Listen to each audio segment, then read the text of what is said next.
Big ബോസിൽ common മത്സരാർത്ഥിയായി എത്തിയ പ്രേക്ഷകർ മനസ്സിൽ ഇടം നേടിയ താരമാണ് റസ്മിൻ ബായ്. ഷോ തുടങ്ങിയ ആദ്യ ദിവസങ്ങളിൽ തന്നെ ശക്തമായ മത്സരം കാഴ്ചവെക്കാൻ റസ്മിന് സാധിച്ചിരുന്നു. ഹൗസിലെ പ്രധാന വിഷയങ്ങളിലെല്ലാം ഇടപെട്ട് തനിക്ക് ശരിയെന്ന് തോന്നുന്ന കാര്യങ്ങൾ ഉറക്കെ സംസാരിച്ച് റസ്മിൻ പ്രേക്ഷകരുടെ കയ്യടി നേടിയിരുന്നു.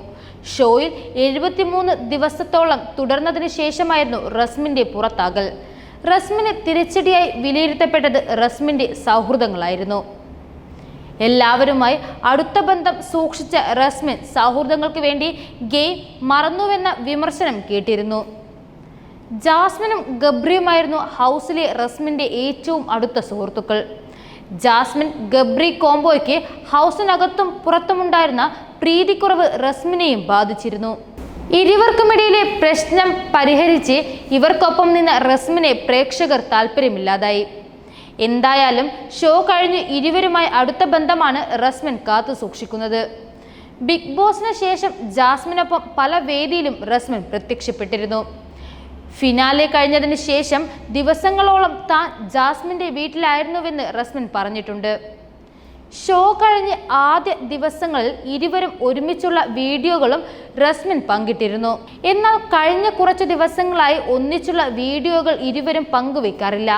ഇതോടെ ഇരുവരും തമ്മിലുള്ള ബന്ധത്തിൽ വിള്ളൽ വീണോ എന്ന് അഭ്യൂഹം ഉയർന്നിരുന്നു. ഇപ്പോഴതാ ഇതിന് മറുപടി നൽകുകയാണ് റസ്മിൻ. ബിഗ് ബോസ് ഹൗസിൽ ശേഷം ആരുമായും ദേഷ്യമില്ലെന്നും തങ്ങളെല്ലാവരും ഹൗസിനുള്ളിൽ ഗെയിം ഉപേക്ഷിച്ചാണ് പുറത്തേക്ക് വന്നത് എന്നും റസ്മിൻ പറയുന്നു. ജാസ്മിനൊപ്പം എന്തുകൊണ്ട് കാണുന്നില്ല എന്നും റസ്മിൻ വ്യക്തമാക്കിയിട്ടുണ്ട്. ബിഗ് ബോസ് കഴിഞ്ഞു, അത് മറ്റൊരു ലോകമാണ്. ഇതൊരു ഗെയിം റിയാലിറ്റി ഷോ ആണ്. ഷോ കഴിഞ്ഞതോടെ ഞങ്ങളുടെ ഗെയിമും അവിടെ കഴിഞ്ഞു. പുറത്ത് എല്ലാവരും നല്ല സൗഹൃദത്തിലാണ് പോകുന്നത്. ജാസ്മിനുമായും ഗബ്രിയുമായുമെല്ലാം നല്ല സൗഹൃദത്തിൽ തന്നെയാണ് പോകുന്നത്. ശ്രീതുവും അർജുവുമായിട്ടുള്ള ട്രിപ്പ് എല്ലാവരും കാത്തു നിൽക്കുകയാണ്. പക്ഷെ അവർ രണ്ടുപേരും നല്ല തിരക്കിലാണ്. ബിഗ് ബോസ് കഴിഞ്ഞതിന് ശേഷം പല പരിപാടികളുമായി എല്ലാവരും മുന്നോട്ട് പോകുന്നു. ഞാനിപ്പോൾ ടീച്ചിങ് തൽക്കാലത്തേക്ക് നിർത്തിവെച്ചിരിക്കുകയാണ്. കരിയർ ഒന്ന് കെട്ടിപ്പടുക്കണമെന്നാണ് കരുതുന്നത്. PhDക്ക് അപേക്ഷിച്ചിട്ടുണ്ട്. അത് കിട്ടിക്കഴിഞ്ഞാൽ PhDക്ക് പോകും. ജാസ്മിനുമായി അടുപ്പം കുറഞ്ഞു എന്ന ചോദ്യത്തിന് ഞങ്ങൾ ഒരുമിച്ചുള്ള വീഡിയോകൾ പങ്കിടാതിരുന്നതിലാണ് അത്തരം ചർച്ച എന്ന് റസ്മിൻ പറഞ്ഞു. ജാസ്മിൻ കൊച്ചിയിലെത്തും. അവൾക്ക് ഇനി കൊച്ചിയിൽ കുറച്ച് പരിപാടികളുണ്ട്. ഞങ്ങൾ ഒരുമിച്ച് തന്നെയാണ്. അവൾക്ക് കൊച്ചിയിൽ മറ്റ് ബന്ധങ്ങളൊന്നുമില്ല. ഞാൻ മാത്രമേ ഉള്ളൂ.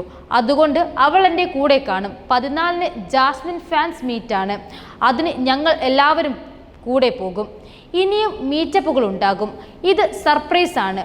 പല കാര്യങ്ങളും വരാനുണ്ട്, റസ്മിൻ വ്യക്തമാക്കി. അതായത് റസ്മിനും ജാസ്മിനും അകന്നു എന്ന അഭ്യൂഹങ്ങൾക്ക് വിരാമമിടുകയാണ് റസ്മിന്റെ ഈ മറുപടി.